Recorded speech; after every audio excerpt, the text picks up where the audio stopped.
नमस्कार दोस्तों, स्वागत है आपका हमारे चैनल पर। और आज हम बात करेंगे कि मिथुन राशि वालों के लिए मई 2026 का मासिक राशिफल, जहां इस महीने कई महत्वपूर्ण ग्रह परिवर्तन आपके जीवन में बड़ा बदलाव लेकर आने वाले हैं। और कुछ ग्रह तो ऐसे हैं जो ऐसा फल देंगे जिसकी आपने कल्पना नहीं की होगी। वीडियो को अंत तक जरूर देखिएगा, क्योंकि इस वीडियो में आज आपको कैरियर, पैसा, स्वास्थ्य और उपाय सब कुछ विस्तार से डिटेल में मिलेगा।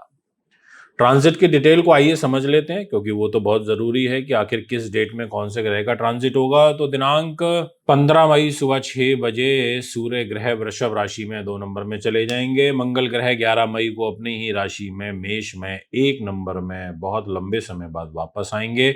और बुध ग्रह दिनांक 14 मई को वृषभ राशि में 2 नंबर में अपने मित्र की राशि में गोचर करेंगे। और शुक्रदेव 14 मई को चले जाएंगे मिथुन में, यानी कि वो भी अपने मित्र के राशि में जाएंगे, वृष को छोड़ेंगे। यानी कि वृष को छोड़ने का मतलब समझ गए ना, स्वयं राशि के शुक्र, अपनी राशि के शुक्र उसको छोड़ देंगे। तो दोस्तों आइए चर्चा को आगे बढ़ाते हैं। चैनल पे नए हैं तो चैनल को सब्सक्राइब फॉलो जरूर करें, बेल आइकन के बटन को दबाएं। और इस महीने गुरु और शुक्र की युति बनेगी।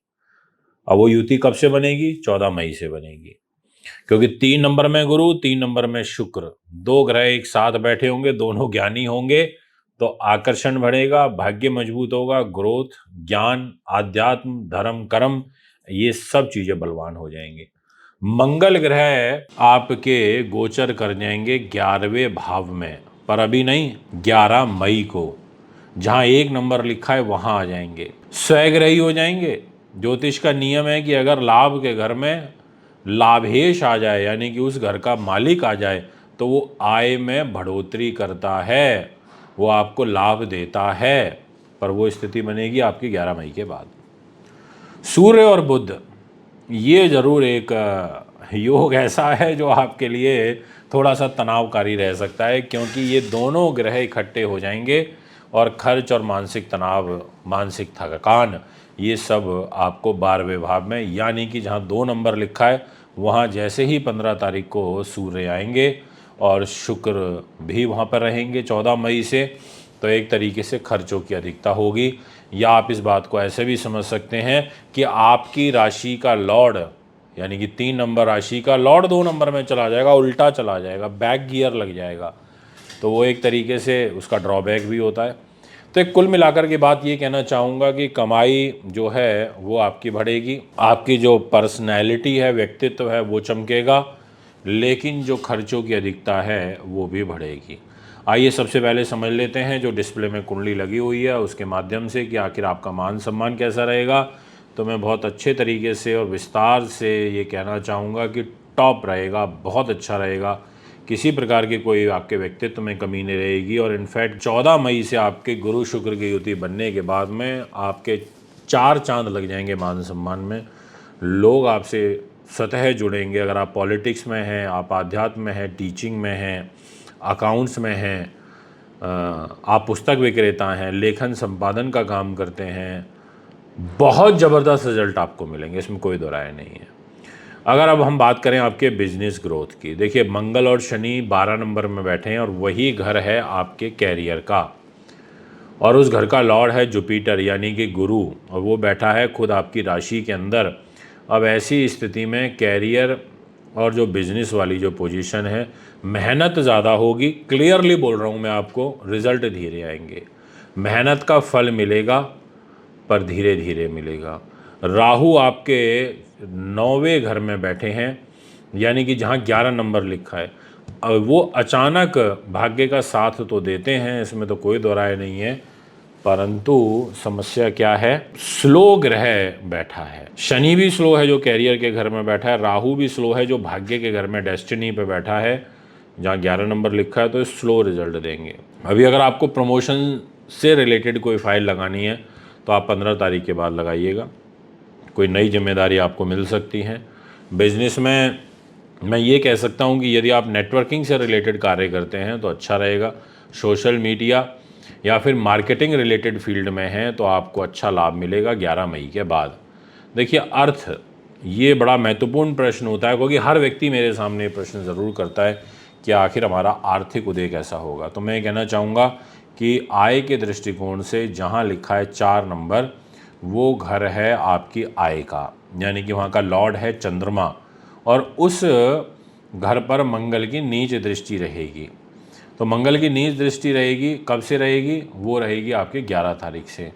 तो खर्चे तो बढ़ेंगे ही, परिवार में तनाव तो होगा ही, पर क्योंकि लाभ के घर में स्वयं राशि का मंगल होने की वजह से इनकम बढ़ेगी, और गुरु आपकी राशि के अंदर बैठे हैं तो आपको नए अवसर मिलेंगे। लेकिन आपको थोड़ा सा खर्चों पर नियंत्रण रखना होगा, सेविंग्स आपको ज़्यादा करनी चाहिए, और आपको फॉरेन ट्रेड से या विदेशी जो हमारे सोर्सेज होते हैं, स्रोत होते हैं, उससे आपको धन लाभ हो सकता है। अब विषय करते हैं, बात करते हैं आपके लव लाइफ की। तो देखिए, जहाँ 7 नंबर लिखा है वो है आपके प्रेम का घर, शुक्र का घर। वो अच्छा रहेगा, इनफैक्ट और बेटर हो जाएगा। 14 तारीख के बाद से गुरु शुक्र की युति बनेगी। इनफैक्ट लव लाइफ का योग बन रहा है, प्रेम लाइफ का योग बन रहा है, मतलब प्रेम विवाह का योग बन रहा है, क्योंकि जहाँ 7 नंबर लिखा है वो प्रेम, जहाँ 9 नंबर लिखा है वो मैरिज, और दोनों का लॉर्ड गुरु शुक्र इकट्ठा होकर आपकी मिथुन राशि में बैठेगा तो आपको प्रेम विवाह के योग बनाएगा। अगर आप अपने घर परिवार में बात करना चाहते हैं इस विषय में तो आप बिल्कुल कर सकते हैं 14 तारीख के बाद। इसके अलावा आपको एजुकेशन के दृष्टिकोण से भी अच्छे लाभ 14 तारीख के बाद प्राप्त होंगे, इसमें कोई किंतु परंतु नहीं है। इसके अलावा अकस्मात धन लाभ की भी योग बन रहे हैं। अगर आप शेयर बाजार, लॉटरी इत्यादि में काम करते हैं तो भी आपके लिए अच्छा योग यहाँ पर दिखाई दे रहा है। जीवन साथी के अलावा जो बिजनेस पार्टनर होता है, जो एक बहुत बड़ा रोल प्ले करता है, अगर आप किसी के साथ बिजनेस मिलकर के कर रहे हैं तो भी जो आपकी ग्रह स्थिति है वो बहुत अच्छी और अनुकूल बनी हुई है।